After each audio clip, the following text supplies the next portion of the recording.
आदाब, मैं हूँ रेशमी। बहुत बहुत इस्तकबाल है आप सभी का हमारे प्रोग्राम कुछ लम्हे फुर्सत में। जैसा कि आपको बताया था, हम बात कर रहे थे सवेरी राज से और कुछ बातें हमारी अधूरी रह गई थी, तो आइए फिर से एक बार उनका इस्तकबाल करते हैं और उनके पास चलते हैं। सवेरी राज, आपका बहुत बहुत खैर मकदम है हमारे प्रोग्राम में। अभी जो हमारे यूथ हैं, यंग जनरेशन है, जो इस फील्ड में आना चाह रहे हैं, उनके लिए अगर कहा जाए कि आप उन्हें कुछ कहना चाहती हैं तो क्या बोलना चाहेंगी उन्हें? मैं ये कहना चाहूँगी कि अगर आपको लगता है कि इसमें बहुत ग्लैमर है इस फील्ड में और सिर्फ आप उसी कारण की वजह से इसमें आना चाहते हैं तो बिल्कुल मत आइएगा।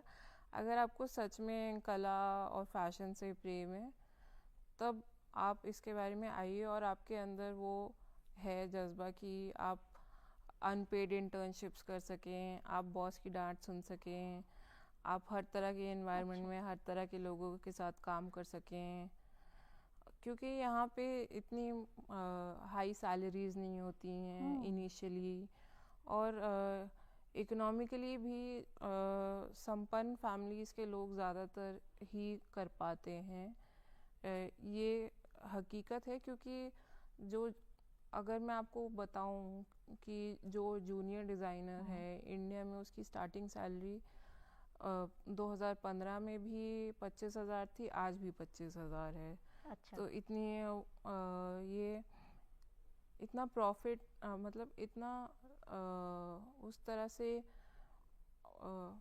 आप अगर सोच रहे हो कि ढेर सारा आपको पैसा आएगा तो वो तो नहीं होगा, बट अगर आप अपने काम से आपको प्यार है, अपने प्रोफेशन से प्यार है, तब आपको सेटिस्फैक्शन बहुत मिलेगी।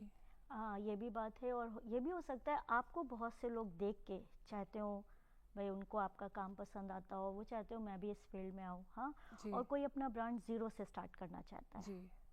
उसके लिए आप क्या कहना चाहेंगी? कैसे होता है, कितना मुश्किल होता है, कितना आसान होता है, क्या होता है उस टाइम? उसके लिए मैं ये कहना चाहूँगी कि कई बार ऐसा होता है कि कुछ नॉन डिज़ाइन बैकग्राउंड के लोग भी अपने ब्रांड स्टार्ट कर लेते हैं, तो उसमें कोई बुराई नहीं है, क्योंकि एक मेरी बड़ी पसंदीदा डिज़ाइनर है रे कावाकुबो, उनकी कोई जापानीज़ है वो, उनकी कोई फॉर्मल एजुकेशन नहीं है, कोई फॉर्मल अच्छा। ट्रेनिंग नहीं है, लेकिन फिर भी उनको बहुत ही उम्दा माना जाता है और मुझे पर्सनली बहुत पसंद है उनका काम। तो वो एक रिक्वायरमेंट नहीं है, लेकिन आपको सीखने का और टेक्निकल एस्पेक्ट सीखने का वो लगन होनी चाहिए। अच्छा, आपने जो इटली से जो स्टडी किया, जो पढ़ाई, और फिर यहाँ इंडिया में, तो आपने क्या चेंजेस महसूस किया कि मतलब डिज़ाइंस में? और जब आप यहाँ पे आके अपना काम आपने स्टार्ट किया तो इंडियन डिज़ाइनर्स की अलग एक छाप होती है, क्या वहाँ से आपने मिक्स करके उसको क्रिएट करके कुछ अलग स्टाइल चूज़ किया क्या? यहाँ तो सबसे पहले तो जो हमने वहाँ पे पढ़ा वो इंग्लिश इटालियन मिक्स्ड में था। कुछ कुछ वर्ड्स आ जाते थे इटालियन के, और फिर यहाँ पे मेरे मास्टर जी, जैसे पैंट में लूप्स होते हैं, एक एग्जांपल मैं आपको दे रही हूँ, वो उसको लुप्पी बोलते हैं, तो मुझे वो बहुत फनी लगा। तो इस तरह की चीज़ें होती हैं, इस तरह के छोटे मोटे डिफरेंसेस हैं, लेकिन आई थिंक कि मोस्टली तो चीज़ें सेम ही हैं। और बस यही है कि हमारा थोड़ा काम करने का तरीका अलग है, हम लोग उनका थोड़ा अलग है, क्योंकि नेचुरली हमारी संस्कृति उनसे अलग है, तो फिर काम करने का तरीका भी अलग ही होगा। वो लोग जब काम करते हैं तो सिर्फ काम करते हैं, और जब ऑफिस के बाहर होते हैं तो फिर आप उनसे कुछ नहीं करवा सकते। अच्छा, वैसे वो नहीं साफ लग... इनकार कर देंगे, लेकिन अच्छा, यहाँ पे लोग फिर भी आपको हेल्पिंग अकोमोडेट होते, कर हाँ। देंगे, हेल्प हाँ। कर देंगे। अच्छा, अच्छा। वैसे आपको नहीं लगता है कि काफ़ी कॉम्पिटिटिव होती जा रही है ये फील्ड भी? आए दिन एक नए-नए डिज़ाइनर्स आ रहे हैं, उसमें खुद को मतलब वहाँ तक, उस मुकाम तक पहुँचाना कि हमारी एक पहचान हो, नाम हो, हाँ, कितना मुश्किल होता है? मेरे ख्याल में कि जो कोई भी इंसान अपने साथ सबसे बुरी चीज़ कर सकता है वो किसी और से अपना ही तुलना। हाँ। तो इसीलिए वो अब मैं नहीं करती।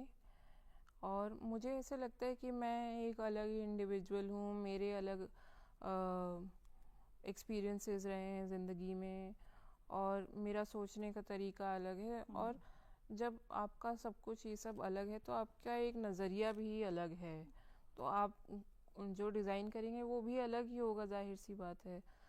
तो फिर हम दो सिमिलर चीज़ों की तुलना कर सकते हैं ना, अलग अलग चीज़ों की तो नहीं कर सकते। जैसे सेब और संतरे की तुलना तो नहीं हो सकती।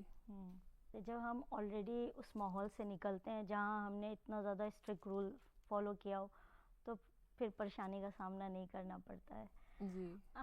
जैसे आपने जैसे डिज़ाइंस की बात की, कलर्स की बात की, ये सब मैचिंग, तो इसमें कटिंग्स पे ज़्यादा फोकस होता है, डिज़ाइंस पे कि ट्रेंड्स, किस पे आप ज़्यादा फोकस करके अपना काम स्टार्ट करते हैं? मेरा फोकस रहता है कि कुछ डिफरेंट हो, क्योंकि अगर मैं भी वही बना रही हूँ जो 20 अलग ब्रांड सेम चीज़ एक बना रहे हैं, तो फिर मैं बस उन्हीं के उन्हीं मतलब फिर भेड़ चाल में चलने से कोई फ़ायदा नहीं है। तो अपना एक अलग पर्सपेक्टिव पहले मैं डेवलप करने की कोशिश करती हूँ, और उसके लिए हम लोग रिसर्च करते हैं पहले बैठ के। एक मेरा जो स्टार्टिंग पॉइंट रहता है किसी भी कलेक्शन पे काम शुरू करने से पहले, वो रहता है एक माइंड मैपिंग प्रोसेस। जैसे एक कागज़ का पन्ना ले लिया मैंने और अलग अलग शब्द मैंने लिख लिए उस पर। अच्छा। और फिर मैंने कुछ उनको जोड़ा कि इस वर्ड से कौन सा कलर मेरे को याद आता है, या फिर किस तरह का टेक्सचर या किस तरह का फैब्रिक मुझे इससे याद आता है, या किस तरह का कट मुझे इससे याद आता है। ये आपका खुद का क्रिएट किया हुआ है या आपको पढ़ाया गया है? ये मुझे पढ़ाया गया है। अच्छा। तो ये माइंड मैपिंग प्रोसेस मुझे लगता है कि इसकी वजह से आपका वो ओरिजिनल यूनिक पर्सपेक्टिव डेवलप हो पाता है। आपको अच्छा लगेगा कि आप भी, अगर आपका भी हो सकता है कल को आप आएँ और पेरिस फैशन वीक में आप भी, तो कैसा? वैसे अभी इससे मुझे याद आया कि पेरिस फैशन वीक से ऐसा कोई यादगार मोमेंट जब आपके डिज़ाइन को अप्रिशिएट किसी ने किया हो, और कुछ ऐसा पल या कोई कहानी आपको याद आ रही हो तो? जब मैंने लंदन फैशन वीक में हिस्सा लिया था, तो फिर जब सारी मॉडल्स ने वॉक कर लिया था, और फिर जब डिज़ाइनर बाहर आता है अपना डिज़ाइनर्स बाव लेने, तो फिर जब मैं आई तो इतनी तेज़ थी तालियों की गूंज, सच में उस समय मुझे बहुत इमोशनल फील हुआ था अंदर से। अच्छा। वाकई लगा होगा मेरी डिज़ाइन को इतना पसंद किया जा रहा है।